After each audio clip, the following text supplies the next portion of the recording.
Criminal concedeu ontem aos meios de comunicação social, ficou claro que o assassinato bárbaro do jovem Jorge Valério em setembro do ano passado está relacionado com as imagens indecentes que este tinha no seu telemóvel e que poderiam manchar a imagem da namorada Jéssica ao serem colocadas nas redes sociais. Entretanto, o diretor da DNIC, comissário-chefe Eugênio Alexandre, louvou, por outro lado, a colaboração da população na detenção dos supostos autores. Voltando ao caso, a família do jovem assassinado pede justiça pela ação dos criminosos. O caso Jorge Valério foi hoje manchete em vários noticiários do país e também nas redes sociais. O crime chocou a sociedade naquele dia 29 de setembro. Foi assassinado o jovem de 20 anos, Jorge Valério. A notícia circulou na imprensa pública e privada e voltou a fazer manchete esta quinta-feira nos principais jornais do país. Não se fala de outra coisa. Afinal, o que aconteceu? Como aconteceu? Respostas que cada um tentou procurar no único diário do país. A notícia que está aqui do jovem Jorge Valério, que foi assassinado por alguns jovens que foram contratados para cumprir esse delito. Nas redes sociais, Jorge Valério é mencionado em quase todas as páginas do Facebook. Neste retrato, o jovem aparece com a namorada Jéssica Coelho, acusada de ser a mentora de toda a ação que culminou na morte do rapaz. Após a notícia da detenção dos supostos envolvidos em casa de Jorge, a reação foi esta. O que a família pretende não é só que se faça justiça, que se faça bem a justiça, que há uma diferença em fazer justiça e fazer bem a justiça. Para o pai de Jorge Valério, algumas dúvidas se levantam à volta do caso. Quando nós fomos à morgue e encontramos o corpo do Jorge praticamente triturado, não é? Porque aquilo é como se tivesse sido triturado, costelas partidas, sei lá, uma série de coisas. E é um facto que realçou-nos que o Jorge tinha o queixo ou o maxilar partido. Nas ruas de Luanda, o assunto é bastante comentado.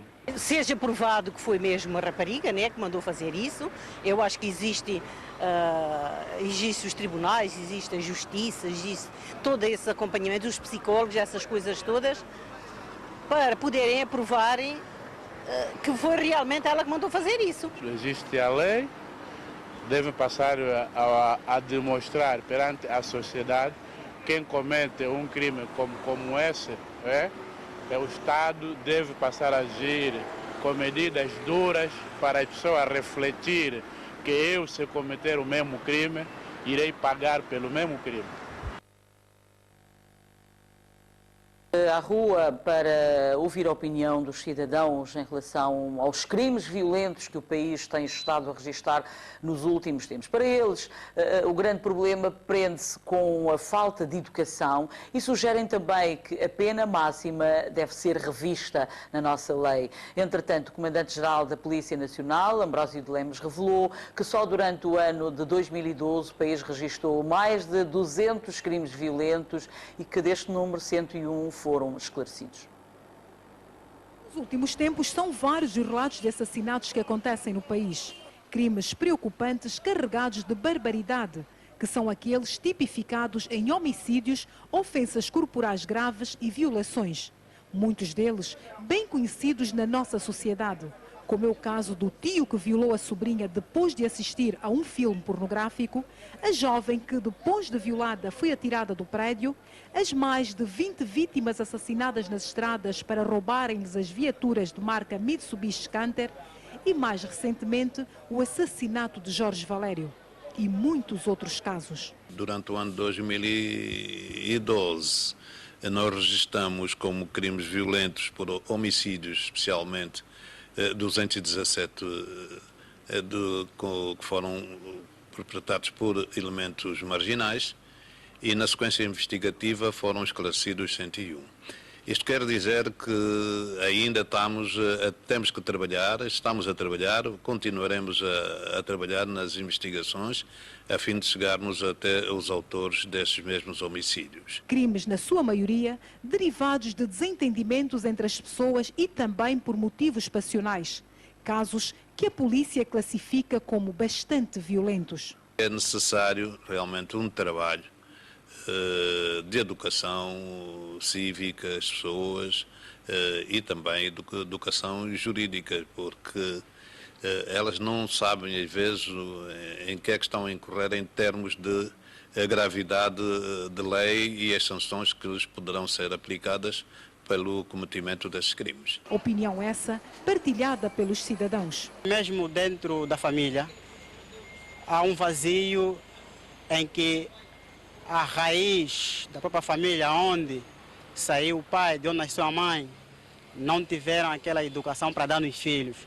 Então isso quer dizer que o próprio filho também carrega em si uma conduta falsa. Deve haver alguém que põe termo a isso. Porque eu tenho medo de andar na rua, até de dia assusto-me com as pessoas. Tirar a vida de uma pessoa é uma questão, a vida é algo sagrado. A sociedade está mesmo doente, é necessário mesmo a intervenção de Deus, o que está-se a ver nos últimos tempos é incrível. Mateus Fernandes sugere a revisão da pena máxima. Tem que se ver o quadro de justiça, a penalização, porque as penas sejam mais severas. Em vez de 24 anos, que sejam 50, prisão perpétua. A voz dos cidadãos.